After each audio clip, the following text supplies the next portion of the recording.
سلطان صلاح الدین ایوبی۔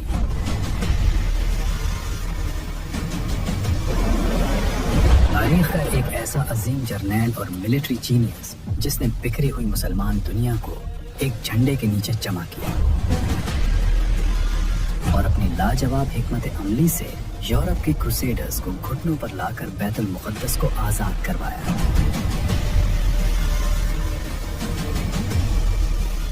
ایسا بادشاہ جس کی تلوار سے دشمن خوف کھاتے مگر کردار کے آگے سر بھی جھکاتے اور اس کی تعریف بھی کرتے، لیکن ایک عام سا لڑکا جسے تلوار اٹھانے کا کوئی شوق نہیں تھا، وہ دنیا کا سب سے عظیم فاتح کیسے بن گیا؟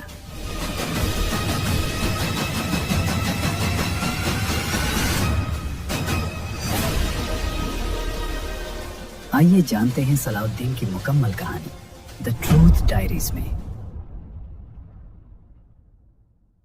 سال 1138 جب عراق کے شہر تکریت میں ایک کرد بچے کا جنم ہوا جس کا نام صلاح الدین رکھا گیا۔ حیرت کی بات یہ ہے کہ بچپن میں صلاح الدین کا فوج یا جنگ و جدل سے دور دور تک کوئی تعلق نہیں تھا۔ جب وہ بڑا ہو رہا تھا تو اس کا شوق تلوار بازی نہیں بلکہ قرآن، حدیث، فلسفہ اور سائنس پڑھنا تھا۔ وہ ایک اسکالر بننا چاہتا تھا لیکن قسمت کو کچھ اور ہی منظور تھا۔ اس وقت مسلمان دنیا شام کے طاقتور نور الدین زنگی اور مصر کی کمزور فاطمی خلافت کے درمیان بنٹی ہوئی تھی۔ جب کروسیڈرز نے مصر کی اس کمزوری کا فائدہ اٹھا کر وہاں قبضہ کرنا چاہا تو نور الدین زنگی نے دشمن کو روکنے کے لیے اپنے سب سے عظیم جنرل اسد الدین شیرکوہ کو فوج دے کر مصر بھیجا۔ شیرکوہ اصل میں صلاح الدین کے چچا تھے اور انہوں نے اس جنگی مہم پر اپنے بھتیجے کو بھی ساتھ چلنے کا حکم دیا، جس پر بعد میں صلاح الدین نے خود بھی لکھا تھا کہ میں وہاں ایسے گیا جیسے کوئی موت کے منہ میں جاتا ہے۔ مصر کے اس سفر میں ایسے حالات پیدا ہو گئے جس نے اس پڑھے لکھے نوجوان کے اندر کے سوئے ہوئے شیر کو جگا دیا۔ صلاح الدین کو نہ چاہتے ہوئے بھی تلوار اٹھانی پڑی۔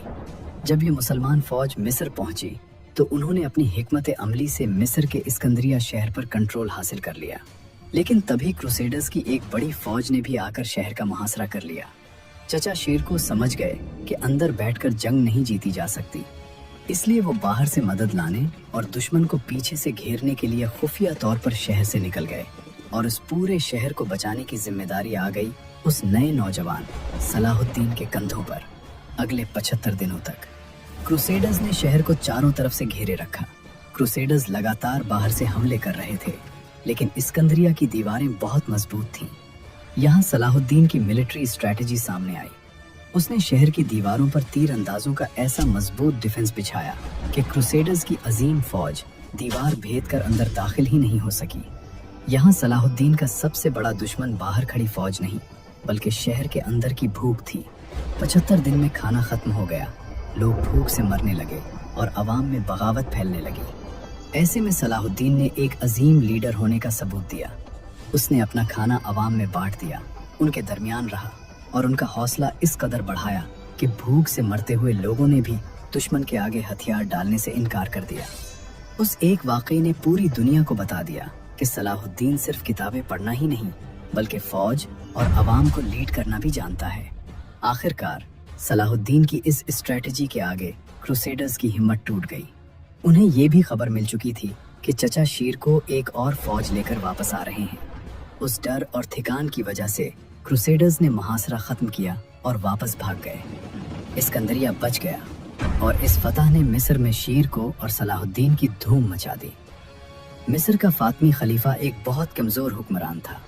جب کروسیڈرز واپس گئے تو خلیفہ نے مجبوراً شیرکو کو مصر کا نیا وزیر بنا دیا تاکہ مستقبل میں کوئی بھی مصر پر آنکھ اٹھانے کی ہمت نہ کر سکے۔ لیکن وزیر بننے کے صرف 2 مہینے بعد ہی چچا شیرکو کی اچانک موت ہو گئی۔ اب مصر کے وزیر کی کرسی خالی تھی۔ فاطمی خلیفہ صلیبیوں کی جانب سے اسکندریہ کے محاصرے میں صلاح الدین کی لاجواب اسٹریٹجی اور اس کی بہادری دیکھ چکا تھا۔ وہ جانتا تھا کہ اس نوجوان میں ایک عظیم جنرل بننے کی ساری صلاحیتیں موجود ہیں۔ اس نے یہ بھی سوچا کہ صلاح الدین ابھی صرف 31 سال کا نیا لڑکا ہے۔ اگر اسے وزیر بنا دیا جائے تو مصر کو ایک بہترین جنرل بھی مل جائے گا اور میں اسے آسانی سے کٹ پتلی کی طرح استعمال بھی کر سکوں گا۔ یہی سوچ کر اس نے صلاح الدین کو مصر کا نیا وزیر مقرر کر دیا۔ مگر صلاح الدین کوئی کٹ پتلی نہیں تھا۔ वजीर बनते ही उसने मिस्र के सिस्टम को पूरी तरह बदल कर रख दिया। उसने सबसे पहले दरबार से उन करप्ट और गद्दार अमीरों को निकाल बाहर किया जो दुश्मनों से खुफिया मुआहदे करते थे। उसने अवाम पर से नाजायज टैक्स खत्म किए और मिस्र की बिखरी हुई फौज को फिर से एक मजबूत और मुनज़्ज़म फोर्स में तब्दील कर दिया। जैसे जैसे अवाम और फौज में सलाहुद्दीन की मोहब्बत और मकबूलियत बढ़ती गई, फातमी खलीफा की ताकत अपने आप महल के चंद कमरों तक महदूद हो गई। और फिर 1171 में जब बीमार फातमी खलीफा अपनी मौत मरा तो सलाहुद्दीन ने मिस्र का पूरा कंट्रोल अपने हाथ में ले लिया। उसने 200 साल पुरानी फातमी खिलाफत को ख़त्म करके अपने आप को मिस्र का नया सुल्तान डिक्लेयर कर लिया। अब उसके पास ताकत थी, अवाम की मोहब्बत थी और मिस्र की अजीम फौज भी थी। मिस्र का तख्त हासिल करने के बाद सलाहुद्दीन आराम से नहीं बैठा। जब उसने आसपास की दुनिया और नक्शे को गौर से देखा तो उसे एक बहुत ही कड़वी सच्चाई समझ आई। उसने देखा कि सलीबी सिर्फ बैतुल मुक़द्दस पर कब्जा किए नहीं बैठे थे, बल्कि वो मुसलसल मिस्र और शाम की सरहदों पर हमले भी कर रहे थे। और इससे भी बड़ी बात यह थी कि मुसलमान हुक्मरान इन दुश्मनों से लड़ने के बजाय अपनी छोटी छोटी कुर्सियों और ज़मीनों को बचाने के लिए आपस में ही लड़ रहे थे। यहाँ तक कि कुछ अमीरों ने तो अपने ही भाइयों के खिलाफ सलीबियों से खुफिया मुआहदे भी कर रखे थे। ये सब देखकर सलाहुद्दीन को एक बात शीशे की तरह साफ हो चुकी थी। उसने जान लिया था कि इन बिखरी हुई और आपस में लड़ती हुई रियासतों के होते हुए सलीबियों को हराना तो दूर की बात, खुद मिस्र को बचाना भी नामुमकिन हो जाएगा। सलाहुद्दीन का मकसद सिर्फ मिस्र पर राज करना नहीं था, बल्कि उसके सीने में बैतुल मुक़द्दस को आज़ाद करवाने की एक आग भी जल रही थी। वो जानता था कि इस अजीम मकसद के लिए सबसे पहली शर्त है इत्तेहाद। दुश्मन की तलवार का सामना करने से पहले अपनों को एक करना होगा। एक ऐसी दीवार बनानी होगी जिसे दुश्मन भेद ना सके। और यही से शुरू हुआ सलाहुद्दीन का सबसे मुश्किल मिशन। अगले लगभग 12 सालों तक उसने बहुत सब्र से काम लिया। उसने मुसलमानों पर तलवार उठाने के बजाय अपनी बेहतरीन डिप्लोमेसी, अखलाक और हिकमत अमली से काम लिया। जो लोग उसके खिलाफ थे उन्हें भी अपनी सखावत से अपना बना लिया और आखिरकार उसने मिस्र, शाम, यमन और हिजाज को एक ताकतवर और मुत्तहिद इस्लामिक एम्पायर के झंडे तले जमा कर लिया। अब सलाहुद्दीन दुश्मन से आखिरी टकराव के लिए बिल्कुल तैयार था। जब क्रूसेडर्स ने देखा कि मुसलमान अब आपस में लड़ने के बजाय सलाहुद्दीन के झंडे तले एक हो चुके हैं तो उनके होश उड़ गए। उन्हें समझ आ गया कि अब उन पर हमला करने का मतलब पूरी तरह तबाह होना है। दूसरी तरफ सलाहुद्दीन भी अपनी इतनी ताकत होने के बावजूद कोई जालिम हुक्मरान नहीं था जो शौक से खून बहाए। उस वक्त बैतुल मुक़द्दस के तख्त पर किंग बाल्डविन चौथा बैठा था। बाल्डविन कोढ़ जैसी खौफनाक बीमारी का शिकार था, लेकिन वो एक बहादुर और इज्जतदार बादशाह था। सलाहुद्दीन और बाल्डविन के बीच एक इज्जत का रिश्ता था, इसलिए दोनों के दरमियान एक अमन का मुआहदा साइन हो गया। लेकिन 1185 में उस बीमार बादशाह किंग बाल्डविन चौथे की मौत हुई तो उसकी जगह एक नातजरबाकार बादशाह किंग गाय तख्त पर बैठ गया। बाल्डविन के मरते ही अमन का वो मुआहदा खतरे में पड़ गया। लेकिन फिर उस कहानी में एंट्री होती है एक ऐसे विलन की जिसने अपने गुरूर और पागलपन में उस अमन को आग लगा दी। उसका नाम था रेनल्ड ऑफ शैटिलोन। रेनल्ड कोई आम सिपाही नहीं, बल्कि कैराक के अजीम और मजबूत किले का मालिक था। उसका किला मुसलमानों के तिजारती रास्तों के बिल्कुल बीचों बीच वाक़ था। रेनल्ड एक निहायत जालिम और बागी क्रूसेडर नाइट था जो अपने बादशाह तक की बात नहीं मानता था। उसने अमन के मुआहदे को तोड़कर मुसलमानों के तिजारती काफिलों पर हमला करना शुरू कर दिया, बेगुनाहों का कत्ल किया। और हद तो तब हो गई जब उसने मक्का और मदीना पर हमला करने की धमकी दी। जब ये खबर सलाहुद्दीन तक पहुंची तो उस शान सलाहुद्दीन की आंखों में जलाल आ गया। उस दिन सलाहुद्दीन ने कसम खाई कि वो रेनल्ड ऑफ शैटिलों को अपने हाथों से कत्ल करेगा। लेकिन सलाहुद्दीन जज्बात में आकर कोई बेवकूफ़ी नहीं करने वाला था।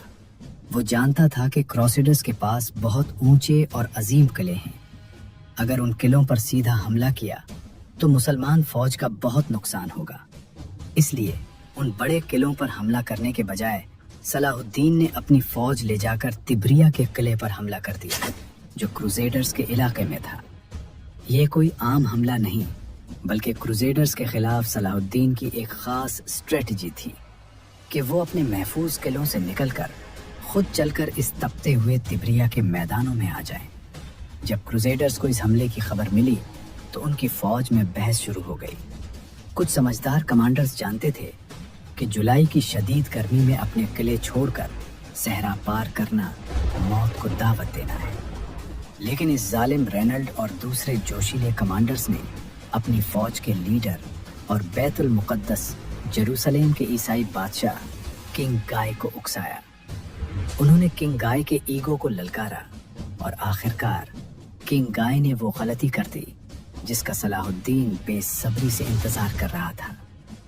1187 का साल था। क्रूसेडर्स की एक बहुत बड़ी फौज जिसमें 20,000 से ज्यादा सिपाही और सबसे खतरनाक नाइट्स शामिल थे, वो अपनी भारी लोहे की जरहें पहनकर निकल पड़ी। उनकी मंजिल थी तिब्रिया का पानी। लेकिन जैसे जैसे वो सहरा में आगे बढ़ रहे थे, जुलाई का सूरज उनका खून नचोड़ रहा था। सलाहुद्दीन के तीरंदाज और घोड़सवार रास्ते भर उन पर अचानक हमले करते और वापस भाग जाते। उन्होंने क्रूसेडर्स को रास्ते में ही थका दिया। जब ये थकी हुई और प्यास से निढाल फौज हतिन के मैदान तक पहुंची तो उन्होंने आगे जो देखा उसने उनकी रूह कांपा दी। सलाहुद्दीन की ताज़ा दम फौज ने पानी तक जाने का आखिरी रास्ता पूरी तरह ब्लॉक कर रखा था। रात ढल चुकी थी और क्रूसेडर्स प्यास से तड़प रहे थे। उनके पास पीने को एक कतरा नहीं था। अगले दिन की सुबह उनके लिए कयामत बनकर आई। सलाहुद्दीन ने हवा के रुख को देखते हुए उनके इर्द गिर्द सूखी घास को आग लगा दी। धुएं, तपिश और शदीद प्यास ने क्रूसेडर्स को अंधा कर दिया। इसके बाद जो तीरों की बारिश हुई उसने क्रूसेडर फौज का नाम और निशान मिटा दिया।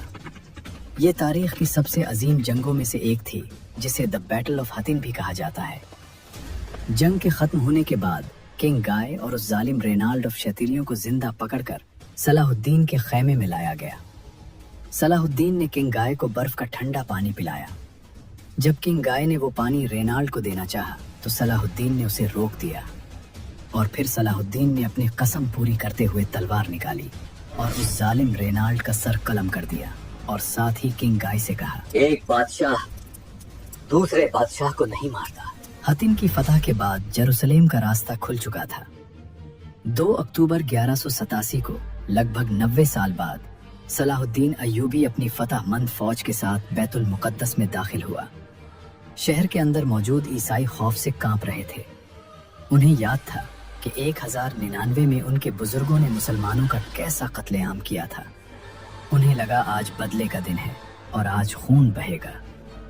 लेकिन सलाहुद्दीन तो अलग ही मिट्टी का बना था। उसने ऐलान करवाया कि किसी को नहीं मारा जाएगा, किसी चर्च को नहीं तोड़ा जाएगा। उसने आम मुआफी का ऐलान कर दिया। दूसरी तरफ बैतुल मुक़द्दस हाथ से निकलने की खबर यूरोप में आग की तरह फैल गई। पोप ने एक नई क्रूसेड का ऐलान कर दिया, द थर्ड क्रूसेड, और इस बार यूरोप ने अपना सबसे खतरनाक और सबसे मशहूर वॉरियर और जनरल मैदान में उतारा, इंग्लैंड का बादशाह रिचर्ड द लायन हार्ट। अब मुकाबला था दुनिया के 2 सबसे अजीम जर्नैलों के बीच, रिचर्ड बमुकाबला सलाहुद्दीन। 1191 में फलस्तीन के साहिल पर बैटल ऑफ अरसूफ का मैदान सजा। ये इस अजीम क्रूसेड की सबसे भयानक जंग थी।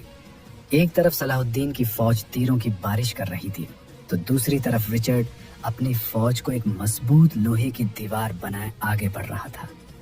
जंग अपने उरूज पर थी। इसी दौरान एक तीर आकर रिचर्ड के घोड़े को लगा और घोड़ा वहीं ढेर हो गया।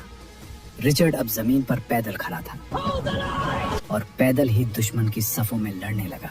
सलाहुद्दीन दूर एक ऊंची पहाड़ी पर अपनी कमांड पोस्ट से ये मंजर देख रहा था। एक अजीम जर्नैल होने के नाते वो अपने दुश्मन की बहादुरी से बहुत मुतासिर हुआ। जंगी उसूलों के हिसाब से ये रिचर्ड को तीरों से छलनी करने का सबसे आसान मौका था, लेकिन सलाहुद्दीन ने तीर चलवाने के बजाय अपने कासिद के जरिए 2 बेहतरीन और ताज़ा दम अरबी घोड़े रिचर्ड की तरफ भिजवाए और ये पैगाम दिया कि रिचर्ड जैसे बादशाह को जमीन पर पैदल लड़ना शोभा नहीं देता। इस एक वाकये ने रिचर्ड द लायन हार्ट को अंदर तक हिला दिया। वो समझ गया था कि वो एक ऐसे शख्स से लड़ रहा है जिसका किरदार किसी आम इंसान जैसा नहीं। अरसूफ की इस जंग में रिचर्ड की फौज का पलड़ा भारी जरूर रहा, लेकिन वो सलाहुद्दीन की अजीम फौज को खत्म नहीं कर सका। इस जंग के बाद रिचर्ड ने बैतुल मुक़द्दस की तरफ आगे बढ़ने की कोशिश की, लेकिन यहाँ सलाहुद्दीन ने एक बेहतरीन डिफेंसिव स्ट्रेटजी अपनाई। उसने रास्ते के सारे कुएं और फसलें तबाह कर दी ताकि आगे बढ़ती हुई क्रूसेडर्स फौज को खाना और पानी ना मिल सके। नतीजा ये निकला कि अगले कई महीनों तक यूरोप की ठंड से आई हुई ये क्रूसेडर्स की फौज मिडिल ईस्ट की शदीद गर्मी, प्यास और मौसम में फंस कर रह गई। ये अजीम क्रूसेड अब आगे बढ़ने के बजाय एक डेडलॉक में तब्दील हो चुकी थी, और इसी थकन, मौसम की मार और ठहरे हुए सफर की वजह से एक दिन अचानक रिचर्ड द लायन हार्ट खुद शदीद बीमार पड़ गया। इसकी हालत इतनी खराब हो गई कि उसे एक जानलेवा बुखार ने घेर लिया और वो बिस्तर पर गिर गया। जब सलाहुद्दीन को अपने सबसे बड़े दुश्मन की इस हालत का पता चला तो उसने इस कमजोरी का फायदा उठाकर हमला करने के बजाय दुश्मनी की एक ऐसी मिसाल कायम की जो तारीख में हमेशा के लिए अमर हो गई। सलाहुद्दीन ने रिचर्ड को मरने के लिए छोड़ने के बजाय अपने बेहतरीन जाती तबीब उसके इलाज के लिए भेजे। यही नहीं, इस तपते हुए माहौल में सलाहुद्दीन ने पहाड़ों से लाया गया बर्फ और ताज़ा फल अपने दुश्मन के खेमे में भिजवाए ताकि वो जल्दी ठीक हो सके। रिचर्ड सलाहुद्दीन की इस शान, बहादुरी और अखलाक से इस कदर मुतासिर हुआ कि उसके अंदर की नफरत इज्जत में बदल गई। वो जान चुका था कि ऐसे अजीम शख्स को हराना नामुमकिन है। वैसे भी उसकी अपनी फौज मौसम और भूख से थक चुकी थी, इसलिए रिचर्ड ने आगे लड़ने से इनकार कर दिया। आखिरकार 2 सितंबर 1192 को दोनों अजीम दुश्मनों के बीच तारीखी ट्रीटी ऑफ जाफा साइन हुई। ये तय पाया कि बैतुल मुक़द्दस मुसलमानों के पास ही रहेगा और ईसाई ज़ायरीन को वहाँ बना किसी डर या फिदिया के आने की मुकम्मल इजाज़त होगी।